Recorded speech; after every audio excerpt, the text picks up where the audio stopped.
Legazpiko udalak lokal hutsen erabilera sustatu eta herriko merkataritzari bultzada emateko asmoz, dendak aktibatu proiektua jarri du martxan. Egitasmo honen bitartez, Illinti elkarteko merkatariek herriko hainbat lokal hutsetako erakusleihoak erabiliko dituzte beraien produktuak erakusteko.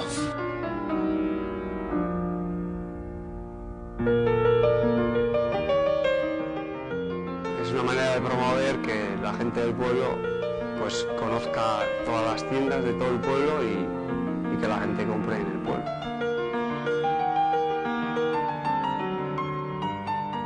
Yo creo que es una ventaja para nosotros que estamos en el barrio de la Ubide, bajar a la Kale Nagusia para que nos pueda conocer la gente, ya que los del barrio sí bajan a la Kale Nagusia, pero los de la calle les cuesta un poquito subir al barrio y creo que nos va a venir muy bien el que nos conozca la gente.